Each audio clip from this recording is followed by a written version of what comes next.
Does the story change much if I go Alliance and Horde? Yeah. Like, tremendously. Oh, dude, that's actually... Wait, I've never actually talked about that before. Like, dude, like, the Horde and the Alliance... Man, I've never thought about that. Like, yeah, so, like...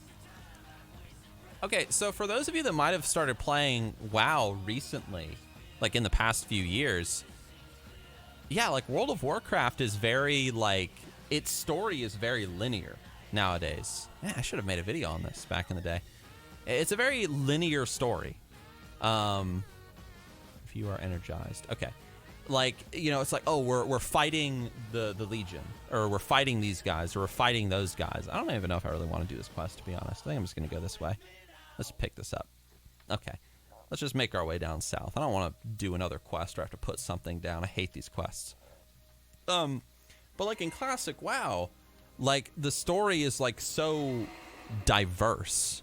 Like if you play a human, and you like get into like the human storyline and like what's going on in the human lands, you will learn about the corruption of the Stormwind nobility. You will learn about how there's a certain somebody manipulating the... Wait, is this a rare spawn? No, it's not. You will learn about a certain someone who is manipulating things behind the scenes, controlling organizations like the Defias in order to weaken the Kingdom of Stormwind from within. If you play the Night Elves, you will learn about...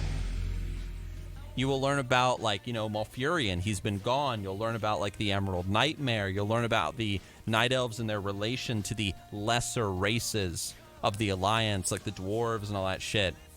The Dwarves have their War of the Three Hammers going on, or whatever, you know, whatever it's called. No spoilers. No, I'm not going to spoil anything. And the point is, like, every race has its own storyline. You know, and it's not just like, oh, we're all fighting Ragnaros. Like, when you go to Blackrock Mountain and the zones that surround it, yeah, you'll learn about Ragnaros, like the elemental Lord of Fire, blah, blah, blah. But it's not like... It's not like WoW today where it's like, oh, we have to defeat Ragnaros. Like, he's the focus of the whole thing. He's just a boss causing problems in an area of the world. But honestly speaking, I mean, like, the Forsaken probably don't give a shit about Ragnaros all that much. Honestly, Ragnaros' story is mostly centered around the dwarves and, like, their relation to the Dark Iron dwarves. And it just so happens that all these other adventurers and shit get pulled into the conflict. And so, yeah. You know, it's kind of like, it's kind of like, oh shit, I'm about to get really deep. Here we go. It's kind of like the Forsaken in the Plaguelands. You're like, what do the Tauren care about Lordaeron and the Plaguelands? Like, I don't care.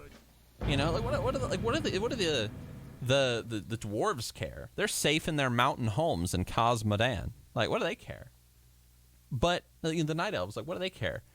But, like, the thing is that this is an issue in the world that specifically the Forsaken are dealing with, and, like, all these adventurers get pulled into this conflict against, you know, Kel'Thuzad and the Scourge and yada, yada, yada. And it's...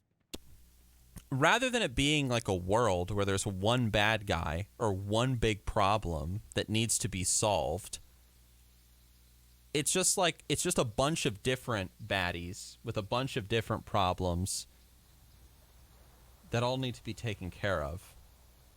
You know? Yeah.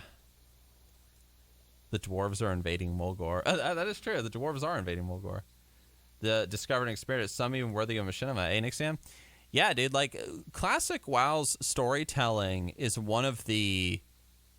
It's one of the main reasons why I got into Machinima and, you know, like, role-playing and WoW and shit like that all those years ago was...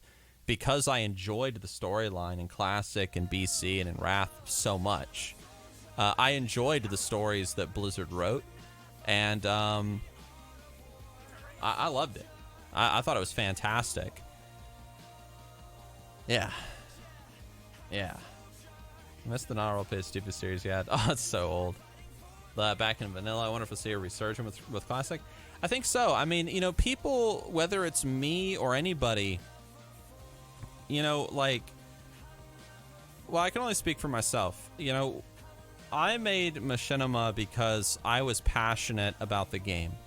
And I loved the game, and I loved playing it, the direction, I loved the direction the game was heading in at the time, and just the world and the characters and the stories and all of it. And as the years rolled on, WoW lost so much of that role-playing game feeling to me. It was like the world in the game was crafted more towards the idea of doing big DPS and seeing big numbers on the screen, rather than like being on an adventure, like getting an epic quest that was going to take you halfway across the world to find a hidden treasure. And I didn't like that. You know, the thing that made WoW so cool for me when I first started playing it was the fact that I had been playing, you know, Star Wars D&D, you know, tabletop role-playing games.